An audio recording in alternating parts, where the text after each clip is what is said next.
आज हम एनसीईआरटी का चौथा चैप्टर यानी कि डिटरमिनेंट शुरू करने जा रहे हैं। मैट्रिक्स एक अरेंजमेंट है और डिटरमिनेंट एक न्यूमेरिकल वैल्यू है।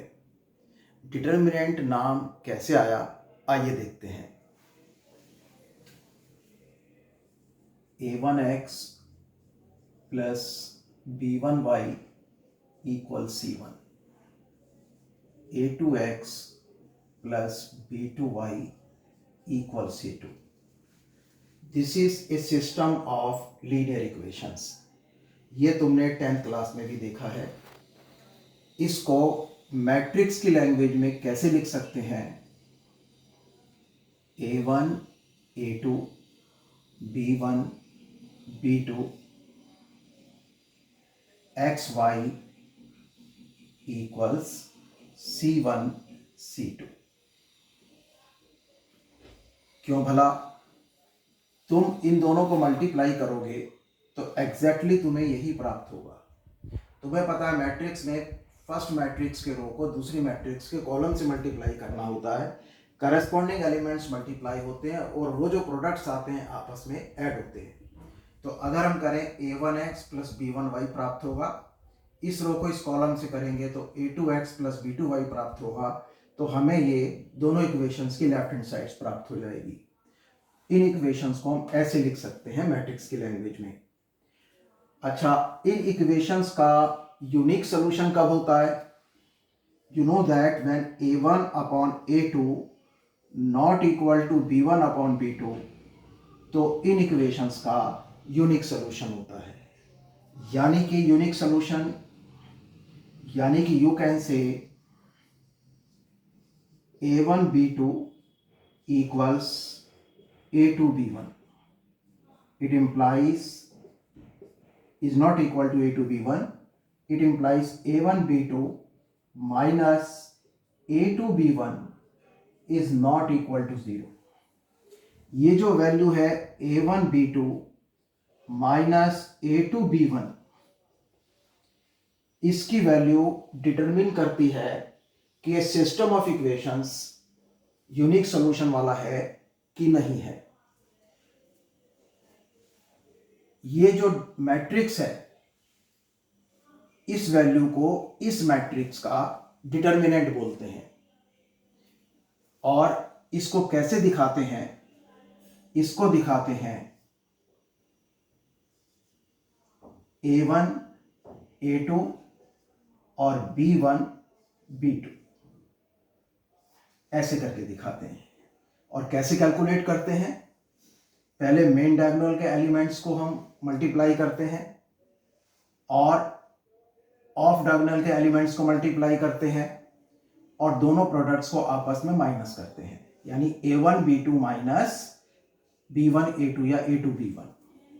तो this value we write in this way and precisely this is called determinant of this matrix. Note that ये मॉडुलस नहीं है, क्योंकि इस एक्सप्रेशन की वैल्यू या इस एक्सप्रेशन की वैल्यू नेगेटिव भी आ सकती है। This is just representing A determinant. आइए देखते हैं कि डिटरमिनेंट्स की न्यूमेरिकल वैल्यूज कैसे निकालते हैं। पहले तो ये बात पता होनी चाहिए कि determinants are associated with square matrices. If A is a square matrix, this किस तरह की स्क्वायर मैट्रिक्स है? इसका ऑर्डर 1 by 1 है। तो इसके डिटरमिनेंट को हम कैसे दिखाते हैं? डिटरमिनेंट ऑफ A, यानी कि उसकी वैल्यू भी क्या हो गई? उसकी वैल्यू भी -3 हो गई। तो 1 by 1 डिटरमिनेंट की वैल्यू कैसे निकालते हैं? सीधा जो डिटरमिनेंट के अंदर एलिमेंट है वही इसकी वैल्यू है। फर्ज करो A is a determinant of order 2.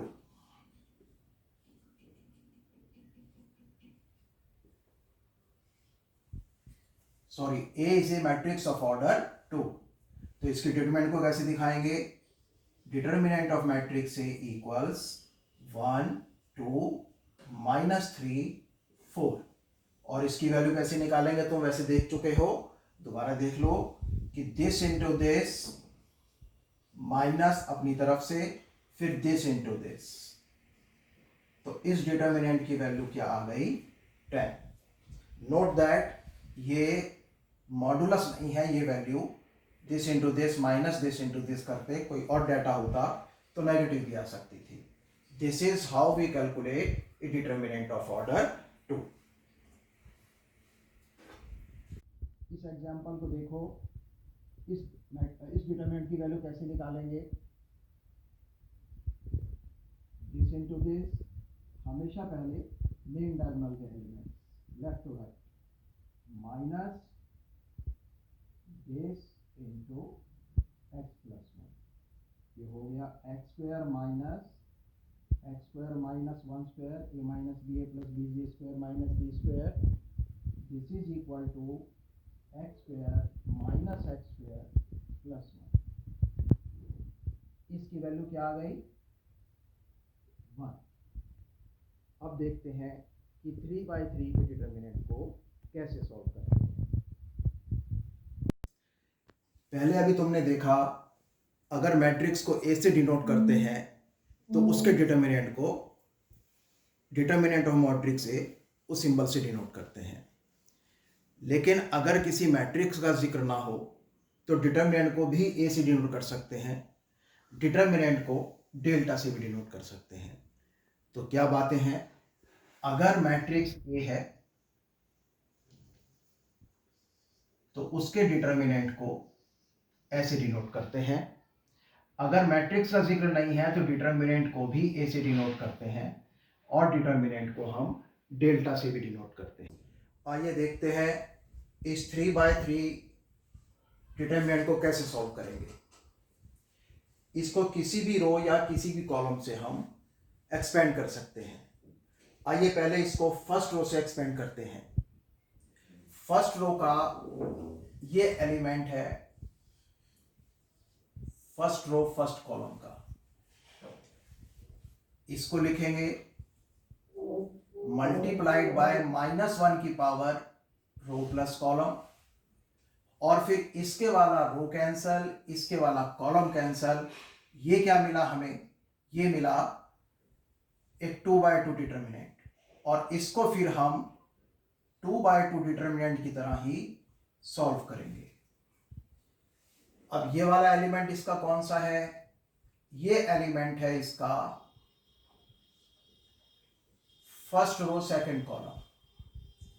तो इसको लिखा हमने plus element of first row second column, और फिर -1 की power 1 + 2 sum of first row and second column, तो 1 + 2।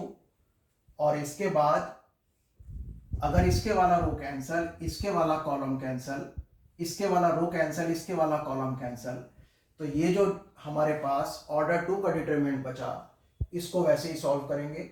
-1 4 और 0 0। अब इसका ये वाला एलिमेंट लें, ये एलिमेंट है फर्स्ट रो थर्ड कॉलम। तो क्या करेंगे?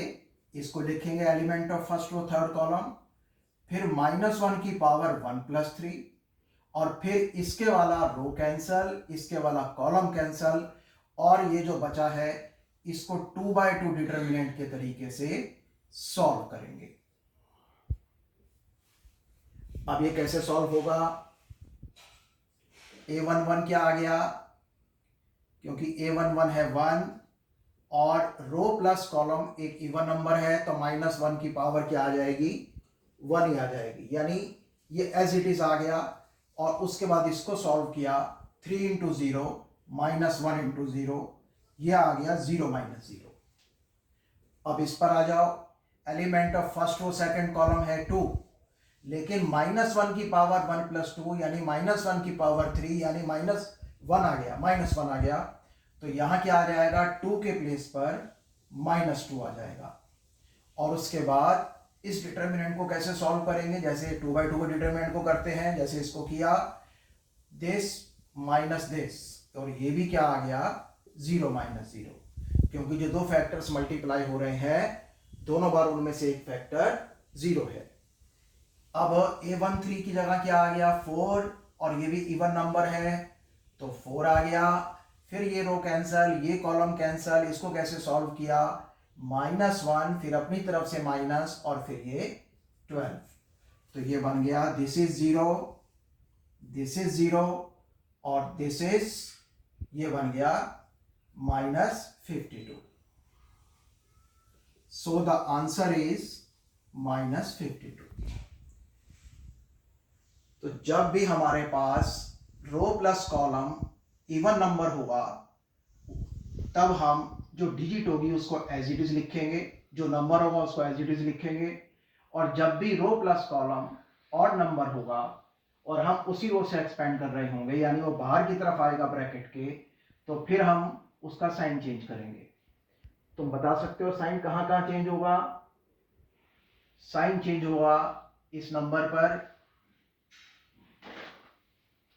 साइन चेंज होगा इस नंबर पर, या इस नंबर पर, या इस नंबर पर, या इस नंबर पर, क्योंकि ये है first row second column odd number हो गया, ये है second row first column odd number हो गया, और second row third column odd number हो गया, second row first column odd number हो गया, और ये क्या हुआ, थर्ड रो सेकंड कॉलम, ये भी ऑड नंबर हो गया। तो जब भी बाहर की तरफ को, ब्रैकेट के बाहर की तरफ को इनमें से कोई नंबर आएगा तो हर बार हमें ये लिखने की आवश्यकता नहीं है -1 टू द पावर दैट। हम क्या करेंगे कि जब ये नंबर आएंगे तो साइन चेंज कर देंगे, और जब ये नंबर नहीं आएंगे तो साइन चेंज नहीं करेंगे।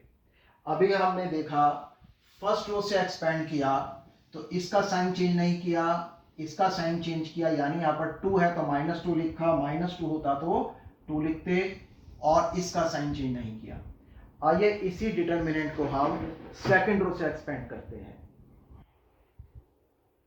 अब हम सेम डिटरमिनेंट को सेकंड रो से एक्सपेंड करते हैं। कैसे करेंगे? यहाँ -1 है और ये element of second row first column है, तो -1 की जगह क्या ले लेंगे, 1। फिर इसके वाला रो कैंसल, इसके वाला कॉलम कैंसल, और इसको हम 2/2 डिटरमिनेंट की तरह सॉल्व करेंगे। तो क्या आ जाएगा, 2 × 0 -1 × 4, दैट इज 0 - 4। इसके साइन चेंज नहीं होंगे क्योंकि element of second row second column है, यानी 2 + 2 इवन नंबर है, तो 3, इसके वाला रो कैंसल, इसके वाला कॉलम कैंसल, तो 1 × 0 -4 × 4, 0 - 16। फिर इस पर आ जाओ +0। अब इसके आगे हमें ब्रैकेट लेने की आवश्यकता ही नहीं है। वैसे अगर ब्रैकेट लेते तो क्या करते कि ये रो कैंसल, ये column cancel, this into this, -4 × 2, लेकिन क्योंकि 0 से मल्टीप्लाई हो रहा है तो आगे करने की आवश्यकता ही नहीं है। अब ये क्या आ गया, this is -4, this is -48, this is -52। तो तुमने क्या देखा, जब हमने फर्स्ट एक्सपेंड किया तब भी वैल्यू -52 ही आ रही थी। चलिए इसको अब हम थर्ड कॉलम से एक्सपेंड करते हैं। डेल्टा इक्वल्स, अगर इसको कॉलम थर्ड से एक्सपेंड करते हैं, अब देखो ये एलिमेंट है फर्स्ट रो थर्ड कॉलम का, और 1 + 3 क्या होता है, इवन नंबर, ये एज इट इज आएगा। पहले जैसे मैंने बताया इसके साथ माइनस साइन आएगा, यानी साइन चेंज होगा इसका, और ये एज इट इज आएगा। तो अब इससे एक्सपेंड किया तो यहाँ पर क्या आ गया, 4, फिर इसके वाला रो कैंसल, इसके वाला कॉलम कैंसल, तो दिस इंटू दिस, यानी -1 एंड दिस, फिर माइनस अपनी तरफ से, और फिर दिस इंटू दिस, यानी -12, and it becomes 4 × -13 and it is equal to -52। तुम कहोगे बाकी के क्यों नहीं किए? क्योंकि यहाँ 0 था, इसलिए मैं जो भी करता हूँ आंसर 0 से मल्टीप्लाई होकर 0 ही आता, और इधर भी 0 था तो मुझे आगे भी करने की ज़रूरत नहीं पड़ी। जनरली हम फर्स्ट रो से एक्सपेंड करते हैं, लेकिन तुम अपनी ऐसी भी हैबिट बना सकते हो कि जिस रो या जिस कॉलम में ज़्यादा 0 हो तुम उससे एक्सपेंड कर दो। क्योंकि तुम किसी भी रो या किसी भी कॉलम से एक्सपेंड कर सकते हो। तो अभी हमने क्या देखा कि एक डिटर्मिनेंट को किसी भी रो या किसी भी कॉलम से एक्सपेंड कर सकते हैं, उसमें जहां रो प्लस कॉलम की पोजीशन ऑड होती है और उसी वाले से एक्सपेंड कर रहे होते हैं तो वो साइन चेंज होकर आता है, और जहां रो प्लस कॉलम की पोजीशन इवन नंबर होती है वहां पर वो साइन चेंज करके नहीं आता। Right, okay. क्वेश्चन है कि this determinant equals this determinant और x की वैल्यू निकालनी है। I hope you can do that. 3 minus x square equals 3 minus 8. It implies 3 minus x square equals minus 5. It implies 3 plus 5 equals x square. It implies 8 equals x square. Or you can write कि x square equals 8. It implies x equals plus minus root 8, which is plus minus root 4 into 2, and it can be written as plus minus 2 root 2. Simple as that. और इसके बाद अब तुम 1.1 exercise try कर सकते हो। अगले सेशन में हम देखेंगे प्रॉपर्टीज ऑफ डिटर्मिनेंट्स, जो कि एक बहुत इंपॉर्टेंट टॉपिक है।